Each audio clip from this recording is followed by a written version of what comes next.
Bon, bonjour à tous, ça fait un moment que j'avais pas fait de vidéo.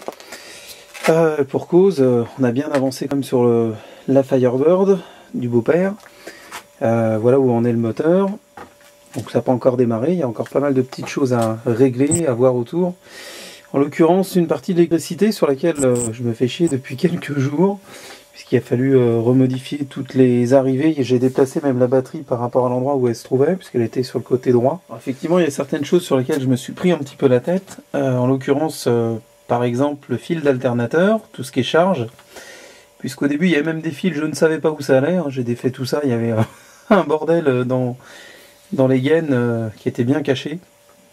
Et pour la petite histoire, il y a un des fils, quand je le branchais à la masse, quand je le mettais en contact avec la masse, ça m'allumait le voyant alternateur au tableau de bord, Alt. Et je me suis demandé où ça pouvait aller dans un premier temps. Et au final, je viens de découvrir comment ça fonctionne. C'est pas évident de trouver ça quand on est tout seul d'ailleurs. Vous voyez là-bas, j'ai mis dans l'habitacle un petit miroir qui me permet de voir les deux voyants. Le voyant qui est tout en bas, donc c'est le voyant Alt. Et là, je vais vous faire la démonstration, vous allez voir comment ça fonctionne. Ce fil-là, en fait, curieusement, se met, lorsqu'il est mis à la masse, allume le voyant alternateur. Mais par contre, quand vous prenez le multimètre, c'est un plus contact. Dès que vous coupez le contact, il n'y a plus de tension. Donc, sur le moment, c'était un peu contradictoire, mais apparemment, ça fonctionne comme ça. Donc là, je vais vous faire voir. Je vais mettre la perceuse pour simuler la rotation de l'alternateur. Allez, c'est parti. Et là, vous allez voir que petit à petit le voyant là-bas va s'éteindre. Donc vous voyez, j'ai tout simplement mis une perceuse à cet endroit-là avec un petit embout. Et je vais la faire pivoter. Je vais faire une rotation avec l'alternateur, vous allez voir ce qui se passe. Vous voyez là, à faible vitesse, on le voit encore un petit peu allumé. J'accélère un peu, et hop là il s'éteint complètement. Et là, j'ai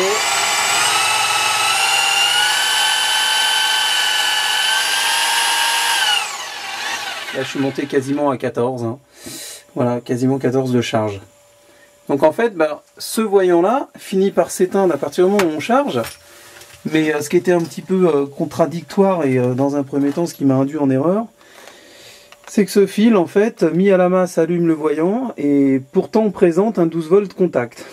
C'est vrai que sur le moment, j'ai mis du temps à comprendre.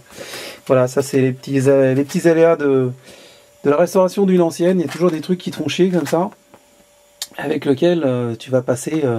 tu mets 45 minutes pour mettre une boîte moteur dans la voiture, et après tu vas mettre 3-4 heures pour comprendre des petits détails comme ça. C'est pareil, il y a une deuxième chose qui m'a fait chier pendant un moment, j'avais plus du tout de démarreur.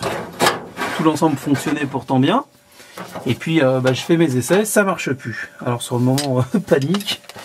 Et là, la boîte, pour l'instant, n'est pas connectée. J'avais défait cette tringlerie. Vous voyez, c'est derrière le servo-frein. Il y a une petite patte, là, ici.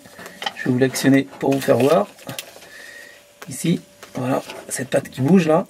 Cette patte, en fait, elle est reliée à une tringlerie en dessous de la voiture qui, en fonction de la position de la boîte et du levier du shifter, permet de démarrer ou de ne pas démarrer.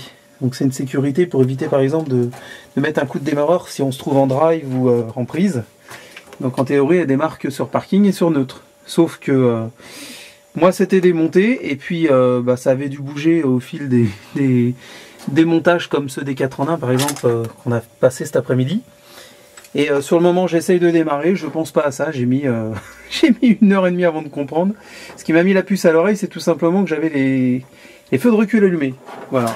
C'est pour vous montrer les petites conneries auxquelles j'ai droit, qui font partie de toute façon du quotidien de la resto d'une ancienne.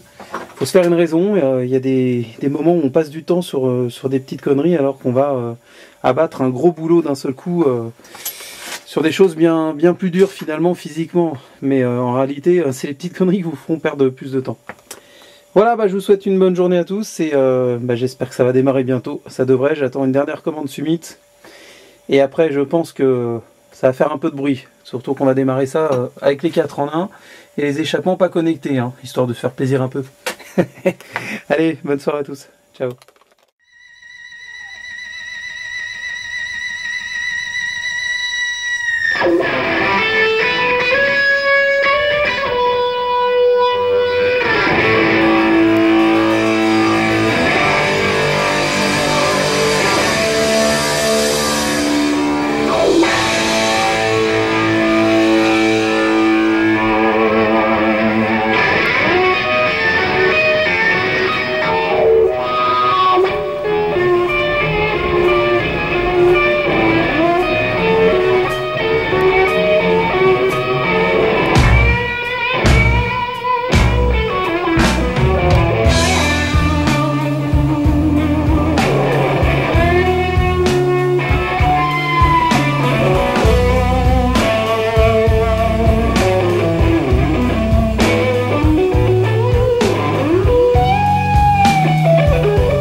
some red house over yonder.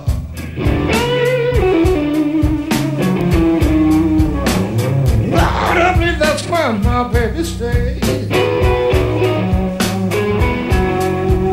Oh, I've been around the state, my baby.